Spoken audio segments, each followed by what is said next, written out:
Oh, hi there. This is Liv just popping into your listening experience to tell you, or remind you, that I have got another book coming out. Nectar of the Gods is not only a book of 75 Greek mythology-themed cocktails, but it's also the nerdiest, silliest book of obscure myth and history facts and anecdotes, nestled alongside some incredibly tasty cocktail recipes. Pre-order Nectar of the Gods by me, Liv Albert, wherever you get your books.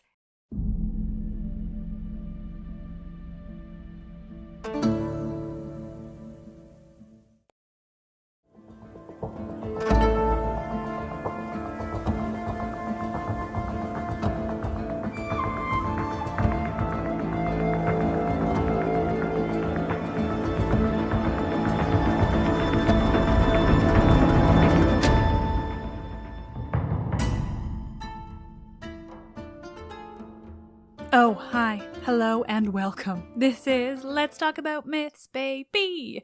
And I'm your host, she who just fucking loves reading shit aloud, Liv. Like, why do I love just reading books aloud so much? No idea. I love it. I really enjoy the recording process for these more than I do the episodes that I actually write. No idea why. I read all of them in the moment as I'm recording, and somehow I manage to read smoother than, yes, the ones I've written and thus definitely have seen before.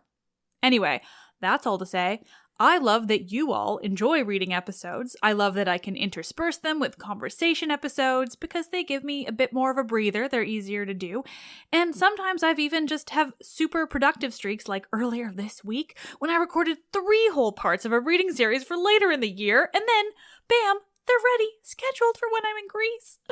So fun. Anyway, logistics aside, I am here today with a special combo reading of sorts to finish off poor, tragic Deianeira's story and the fate of that hero, Hercules, as we will call him now because these are Roman texts.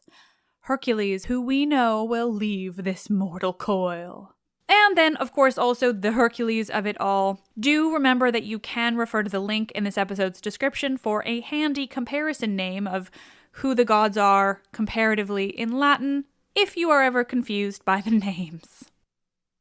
First, I'm going to read to you Ovid's Heroides for Deianeira. She gets her own letter. Ovid's take on Deianeira, just the warning, is really interesting. It's very different from Sophocles, and my tone in recording it really conveys that. It's difficult to say, the intended tone, but I gathered from enough, I think, to get it pretty right. It is very interesting and very fun because, again, it's Ovid. Then I'm going to read to you a section from Ovid's Metamorphoses that covers much of this part of Heracles' story so that you can get a real idea of how Ovid handles this and how he inserts his trademark transformations, or you might call them metamorphoses. Heracles' story in this section of Metamorphoses includes his fight with Achelous, told through Achelous' own voice. We get that reintroduction to his relationship with Deianeira, along with what transpires in Sophocles' tragedy, but in Ovidian form. It's beautiful. Obviously, it's Ovid's Metamorphoses. And if I've taught you anything at all in all of these years, it should be that Ovid's Metamorphoses is fucking beautiful.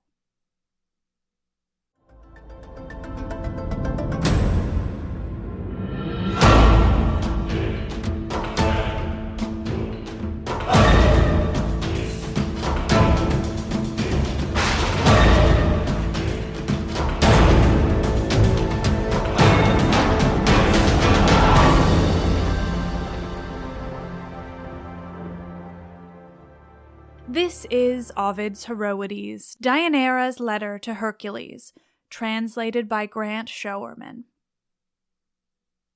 I render thanks that Oechalia has been added to the list of our honors, but that the victor has yielded to the vanquish, I complain.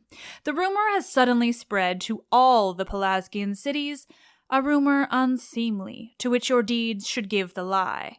That on the man whom Juno's unending series of labors has never crushed, on him Iole placed her yoke. This would please Eurystheus, and it would please the sister of the Thunderer, stepdame that she is. She would gladly know of the strain upon your life, but would give no joy for him whom, so 'tis believed, a single night did not suffice for the begetting of one so great. More than Juno, Venus has been your bane. The one, by crushing you down, has raised you up. The other has your neck beneath her humbling foot. Look but on the circle of the earth made peaceful by your protecting strength, wherever the blue waters of Nereus wind round the broad land.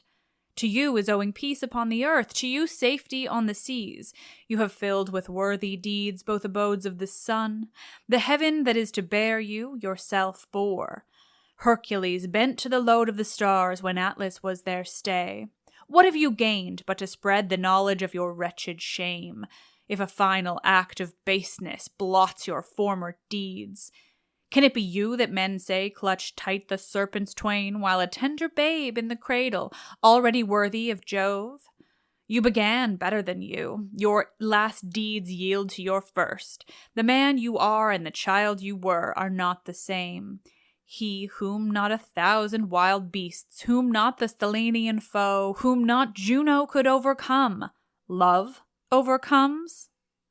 Yet I am said to be well-mated, because I am called the wife of Hercules, and because the father of my lord is he who thunders on high with impetuous steeds. As the ill-mated steer yoked miserably at the plough, so fares the wife who is less than her mighty lord. It is not honor, but mere fair seeming, and brings dole to us who bear the load. Would you be wedded happily, wed your equal? My lord is ever absent from me. He is better known to me as guest than husband, ever pursuing monsters and dreadful beasts. I, myself, at home and widowed, am busy with chaste prayers, in torment lest my husband fall by the savage foe. With serpents and with boars and ravening lions my imaginings are full, and with hounds three-throated hard upon the prey. The entrails of slain victims stir my fears, the idle images of dreams, and the omen sought in the mysterious night. Wretchedly I catch at the uncertain murmurs of the common talk. My fear is lost in wavering hope, my hope again in fear. Your mother is away, and laments that she ever pleased the potent god, and neither your father Amphitryon is here, nor your son Hylos. The acts of Eurystheus, the instrument of Juno's unjust wrath, and the long-continued anger of the goddess, I am the one to feel. Is this too little for me to endure? You add it to your stranger loves, and whoever will may be by you a mother. I will say nothing of Auge, betrayed in the vales of Parthenius, or of your hardships, nymphs sprung of Ormenus, nor will I charge against you the daughters of Teuthras' son, the throng of sisters from whose number none was spared by you. But there is one love, a fresh offense of which I have heard, a love by which I am made stepdame to Lydian Lammas. The Meander, so many times wandering in the same lands, who often turns back upon themselves his wearied waters, has seen hanging from the neck of Hercules, the neck which found the heavens but slight burden, bejeweled chains. Felt you no shame to bind with gold those strong arms, and to set the gem upon that solid brawn? Ah, to think it was those arms that crushed the life from the Nemean pest, whose skin now covers your left side. You have not shrunk from binding your hair with a woman's wrap.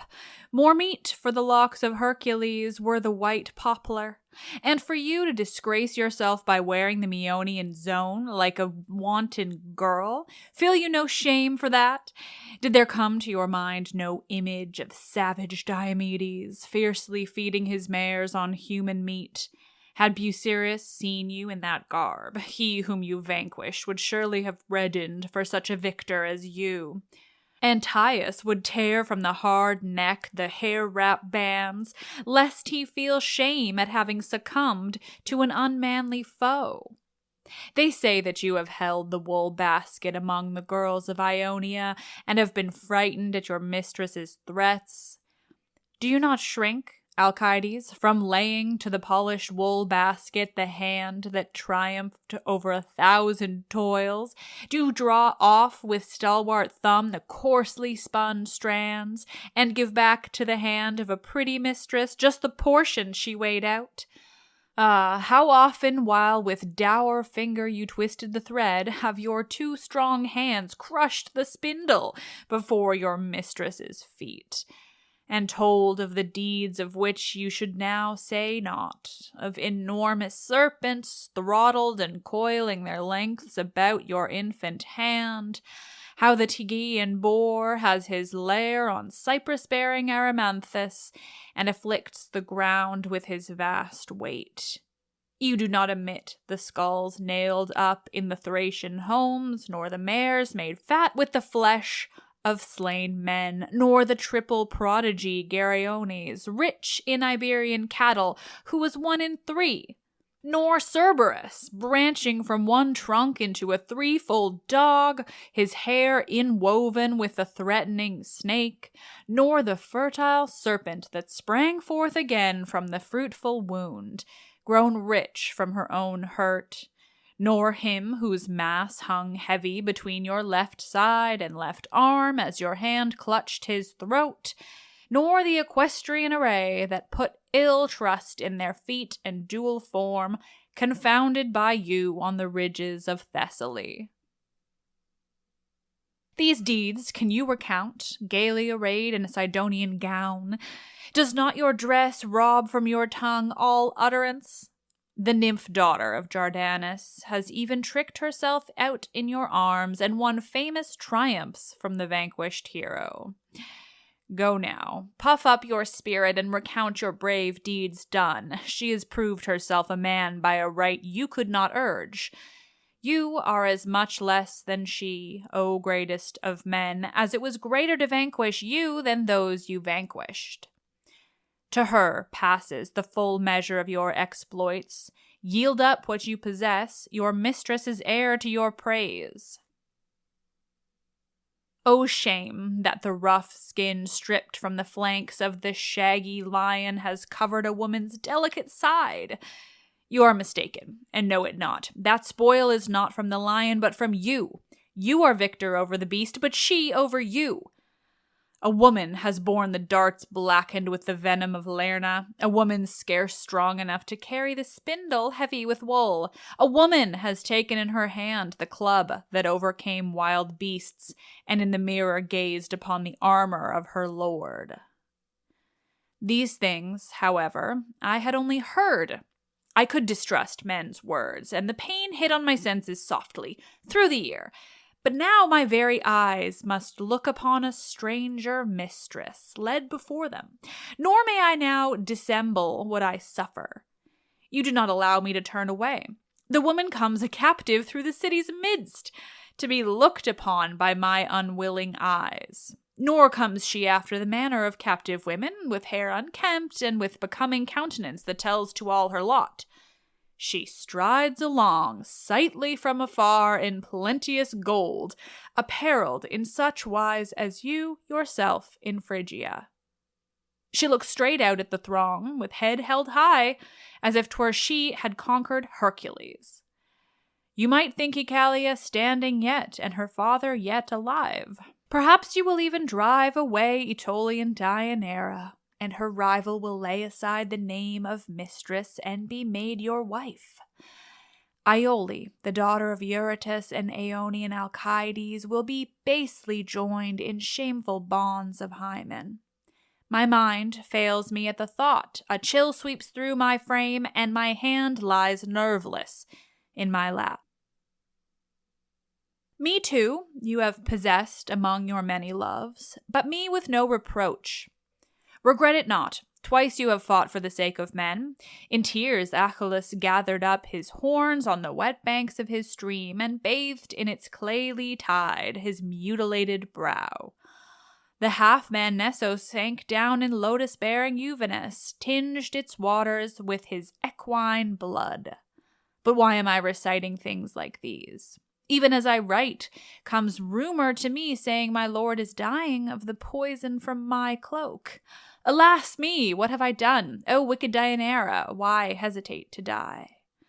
Shall my lord be torn to death on midmost Oeta, and shall you, the cause of the monstrous deed, remain alive? If I have yet done aught to win the name of wife of Hercules, my death shall be the pledge of our union. You, Meleager, shall also deal in me a sister of your own. O wicked Deianeira, why hesitate to die? Alas, for my devoted house Agrius sits on the lofty throne. Aeneas is reft of all, and barren old age weighs heavy on him. Tydeus, my brother, is exiled on an unknown shore. My second brother's life hung on the fateful fire. Our mother drove the steel through her own heart. O wicked Deianeira, why hesitate to die? This one thing I appreciate, by the most sacred bonds of our marriage bed, that I seem to have plotted for your doom, Nessos, stricken with the arrow in his lustful heart. This blood, he says, has power over love. The robe of Nessus, saturated with poisonous gore, I sent you. O Deianeira, why hesitate to die? And now fare you well, O aged father, and O my sister Gorge, and O my native soil, and brother taken from your native soil, and you, O light that shines today, the last to strike upon mine eyes, and you, my lord, O fare you well, would that you could, and Hylas, you, my son, farewell to you.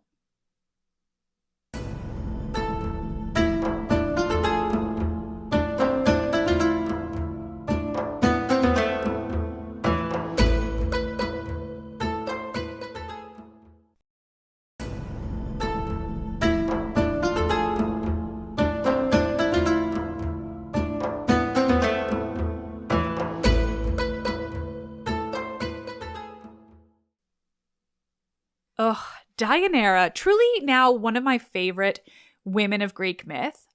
She's so tragic and naive in Sophocles, and she just did not deserve her fate.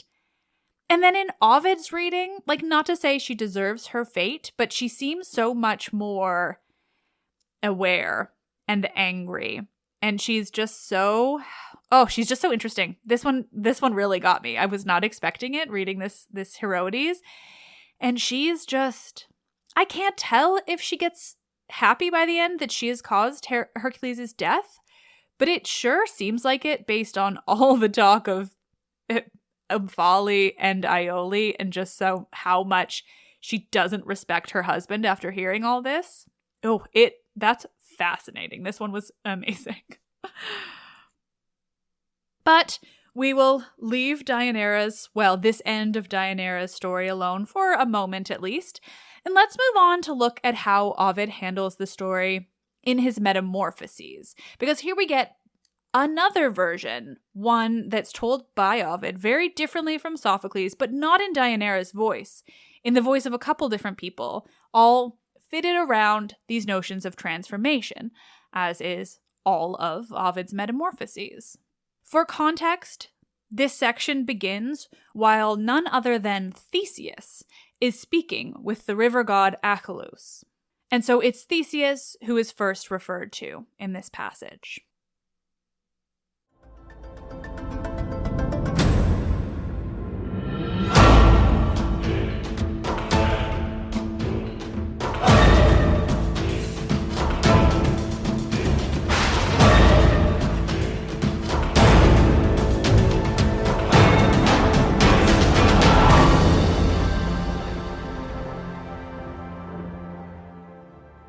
This is a selection from Ovid's Metamorphoses, Book 9, translated by Brookes More.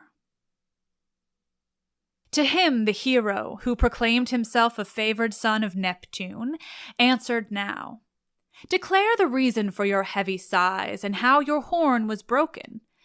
And at once the Caledonian river god replied, binding with reeds his unadorned rough locks. "It is a mournful task you have required, for who can wish to tell his own disgrace? But truly I shall speak without disguise, for my defeat, if rightly understood, should be my glory. Even to have fought in a battle with hero of such might affords me consolation. Deianeira, you may have heard some tales of her, was once the envied hope of many. She was then a lovely virgin. I, among the rest who loved this maiden, entered the fair home of her father, Aeneas, and I said, "Consider all my claims, Parthion's son, for I am come to plead your daughter's cause and mine. So you may make me son-in-law."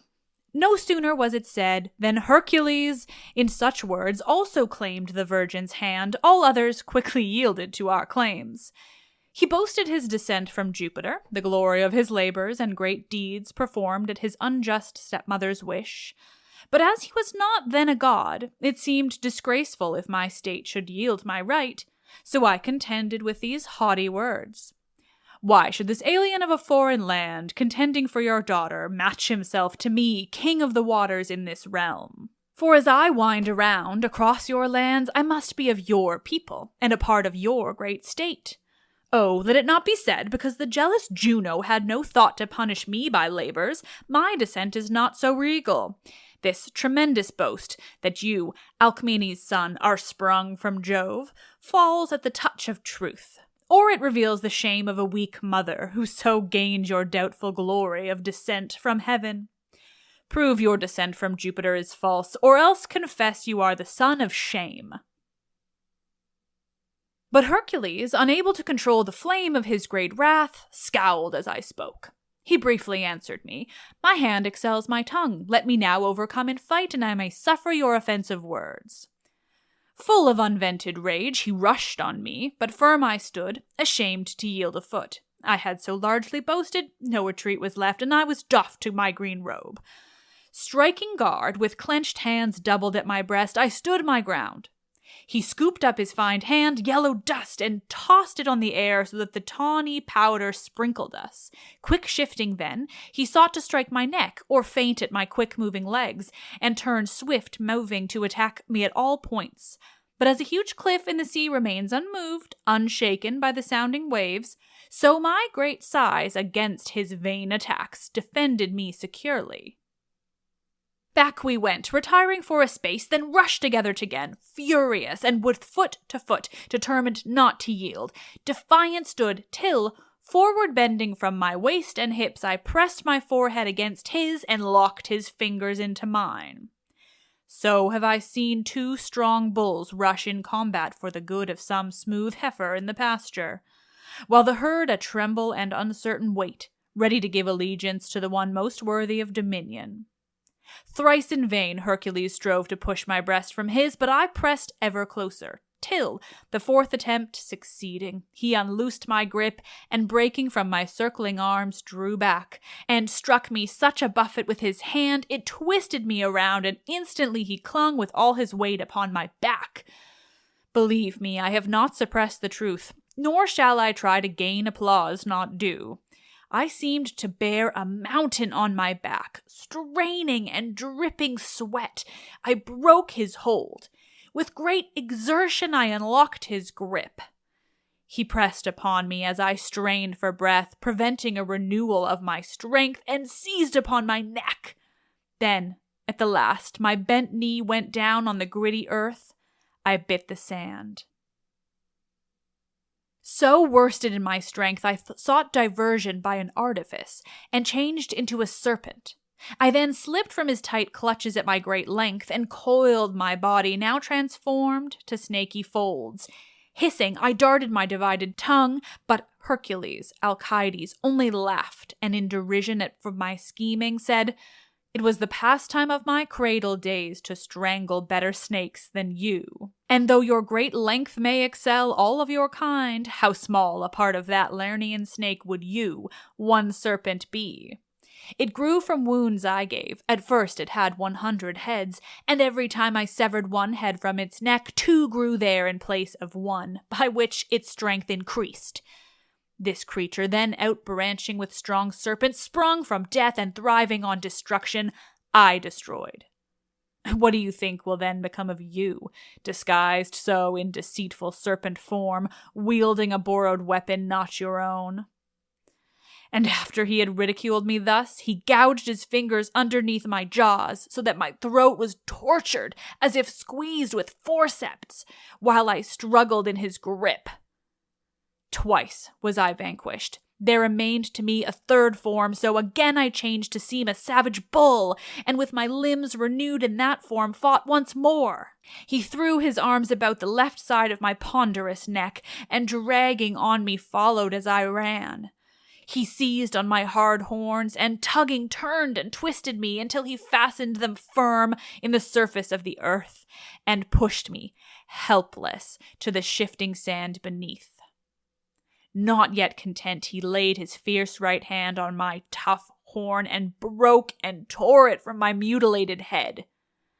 This horn, now heaped with fruits delicious and sweet, smelling flowers the naiads have held sacred from that hour, devoted to the bounteous goddess Plenty. All this the river god said. Then a nymph, a lovely nymph like fair Diana, dressed, whose locks were flowing down on either side, came graceful to the board, and brought to them of autumn's plenty in an ample horn, and gave to them selected apples for a second course. And now, as early dawn appeared, and as the rising sunlight flashed on golden summits of surrounding hills, the young men waited, not until the stream, subsiding, had resumed its peaceful way, but all arose reluctant and went forth. Then Hercules in his moving waves hid his fine rustic features and his head, scarred by the wound which gave the horn of plenty. Loss of his horn had greatly humbled him. It was so cherished, though his only loss. But he could hide the sad disgrace with reeds and willow boughs entwined about his head. O Nessos, your fierce passion for the same maid utterly destroyed even you, pierced through the body by a flying arrow point. Returning to the city of his birth, great Hercules, the son of Jupiter, with his new bride, arrived upon the bank of swift Evenus, after winter rains had swollen it so far beyond its wont that, full of eddies, it was found to be impassable. The hero stood there, brave but anxious for his bride.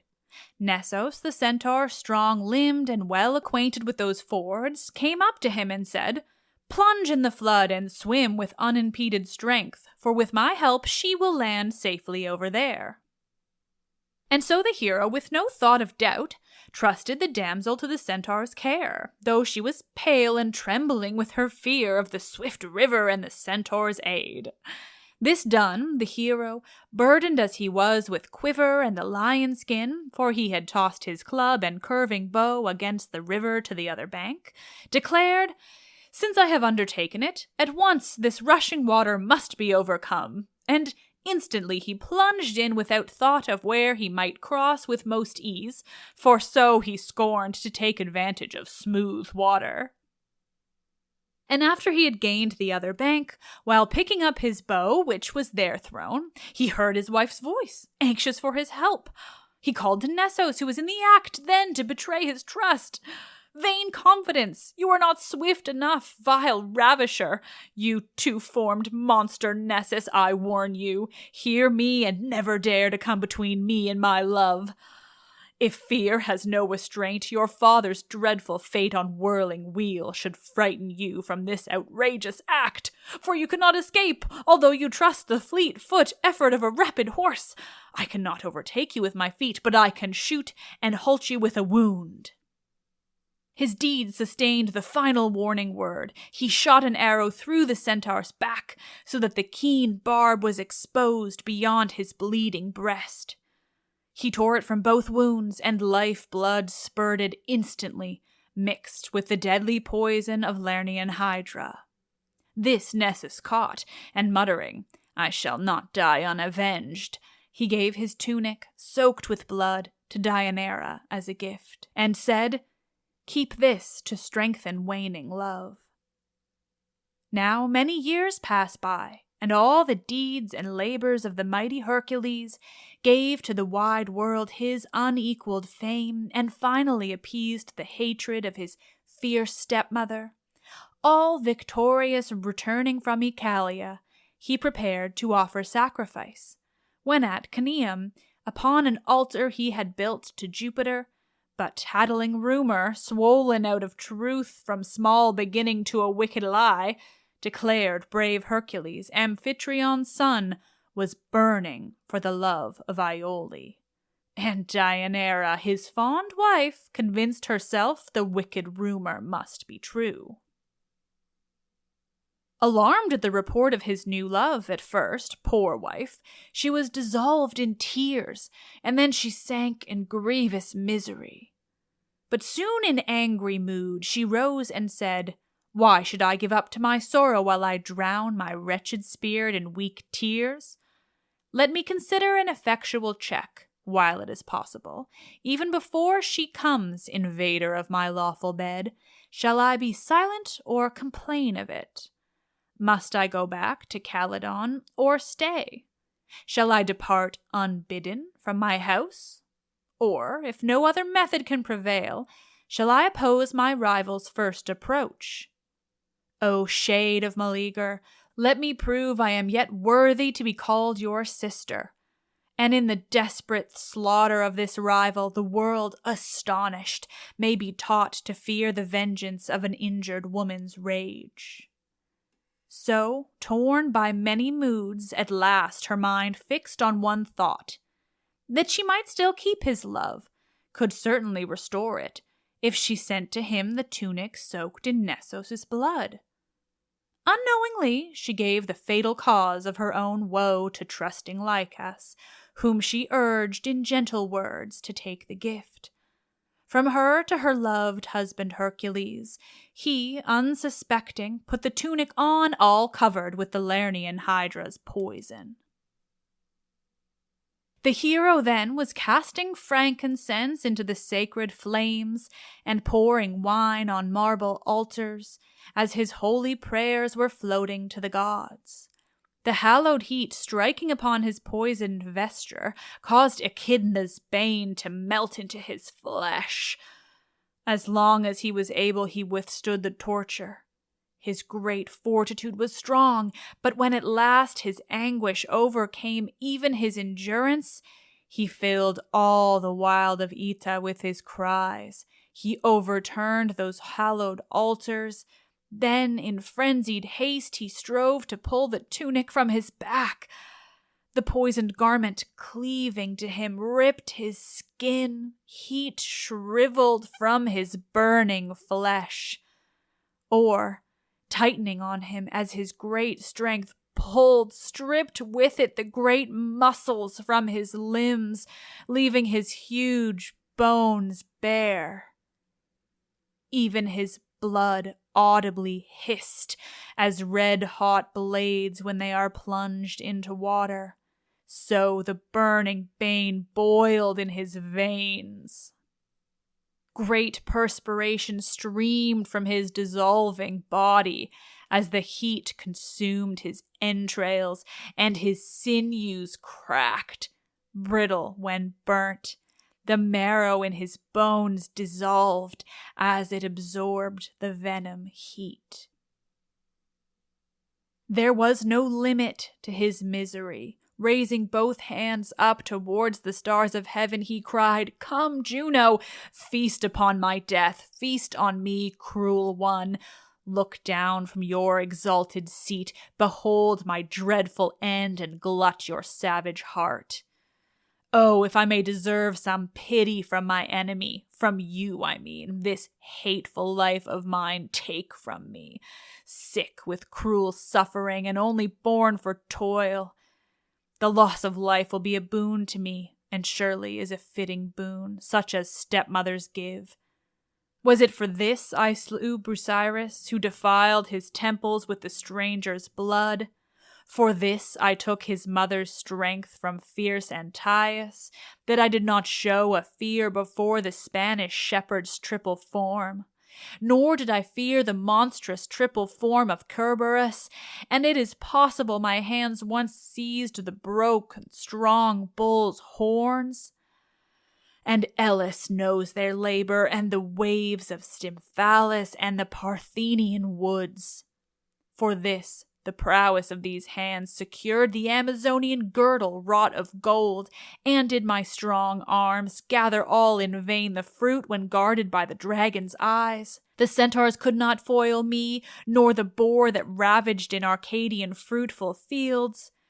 Was it for this the Hydra could not gain double the strength from strength as it was lost? And when I saw the steeds of Thrace, so fat with human blood, and their vile mangers heaped with mangled bodies, in a righteous rage I threw them to the ground and slaughtered them, together with their master. In a cave I crushed the Nemean monster with these arms, and my strong neck upheld the widespread sky, and even the cruel Juno, wife of Jove, is weary of imposing heavy toils. But I am not subdued performing them. A new calamity now crushes me, which not my strength nor valor nor the use of weapons can resist. Devouring flames have preyed upon my limbs, and blasting heat now shrivels the burnt tissue of my frame. But still Eurystheus is alive and well, and there are those who yet believe in gods. Just as a wild bull in whose body spears are rankling, while the frightened hunter flies away for safety, so the hero ranged over sky-piercing Oeta, his huge groans, his awful shrieks resounding in those cliffs. At times he struggled with the poisoned robe, goaded to fury. He had raised great trees and scattered the vast mountain rocks around, and stretched his arms towards his ancestral skies.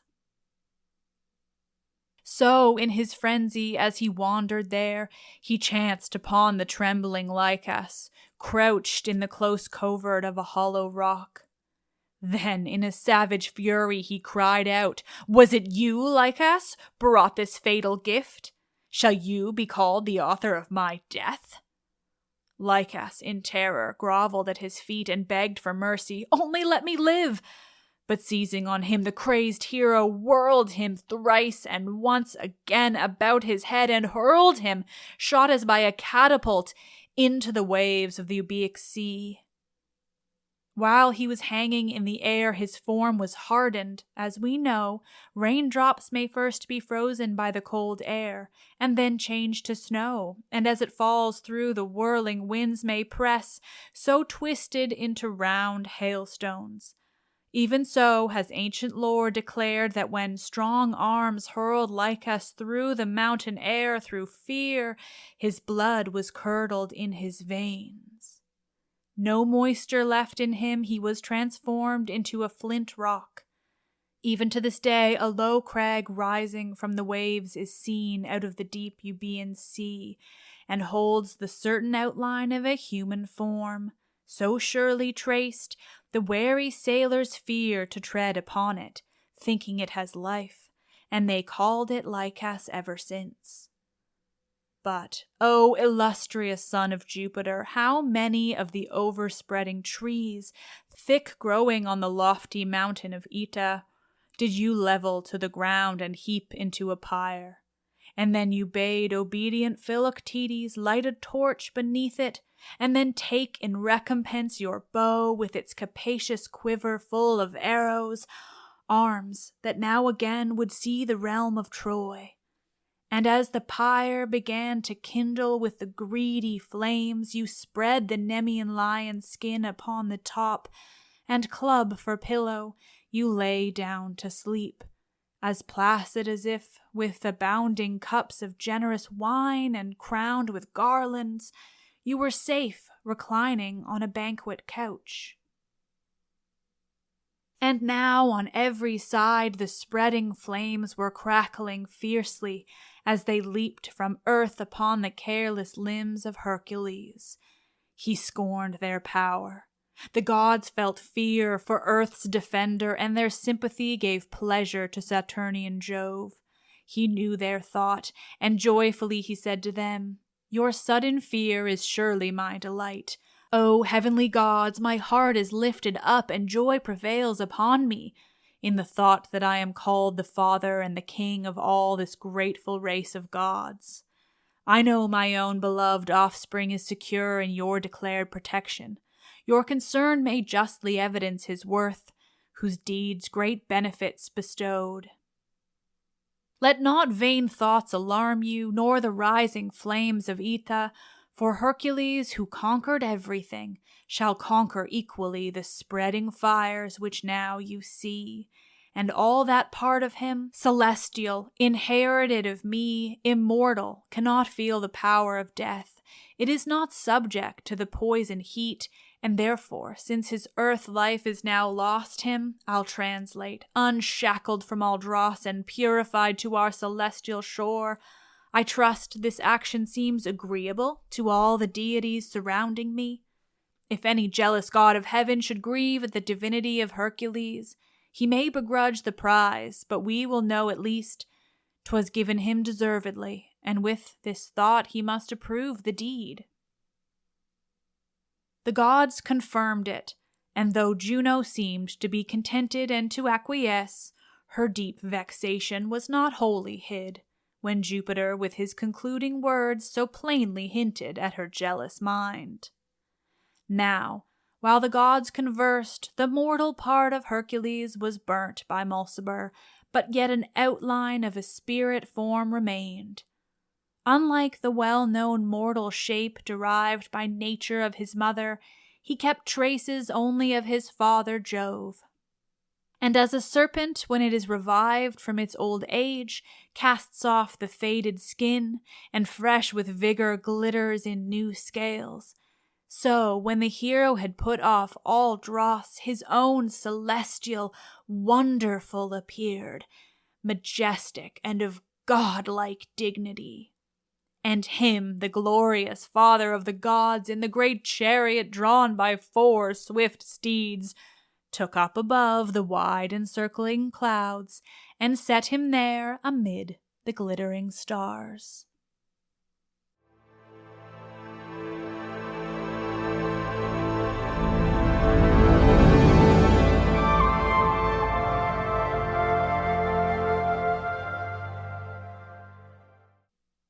I love reading things aloud. I could have had another life as an audiobook voice actor. That much I've learned. Fortunately, I basically get to do that for all of you all the time, but I get to do it how I want, which means a lot of reading Ovid, because why in the actual fuck not? Again, this one is so interesting. Like, as much as these were stories I've already told you, I really wanted to read to you these 2 aspects of Ovid, because I think you get just so much more from listening to them. We have Deianeira's Heroides, which is so unique and kind of gives her more agency, but also makes her more evil. It's definitely more anti-woman than Sophocles' Trachiniae, but it's also just like, I enjoy her rage at the end as much as I don't enjoy it being directed towards Omphale or Iole. It's not their fault, lady, but she does also recognize that Hercules is at fault. And then meanwhile, in the Metamorphoses, we just get this like great overview. We hear of his fight with the river from the river god himself. We then hear of everything that happened in between. Just so interesting, so unique. You can also see the Roman impact. I think they were even more keen on Hercules in a lot of ways than the Greeks were on Heracles. Just in different ways, too. You know, he was an incredibly important hero god for the Romans as well. So we have that kind of crossover. Just fascinating. And we do get that apotheosis that I mentioned in the last episode of Trachiniae that we don't get in Sophocles. In Sophocles, it's all horror. It's all drama. They just die. And then here we get this take of, well, he died, but also he became a god, which would make for less of an enjoyable tragedy, a play, whereas this is just the story, so you get a little of both. I could go on forever. It's fucking fascinating. I love reading stuff aloud to you guys. I hope you enjoyed it. I certainly did. Clearly. Thank you all so much for listening, as always. Let's Talk About Myths, Baby is written and produced by me, Liv Albert. Michaela handles, God, so many things now. She's really a queen.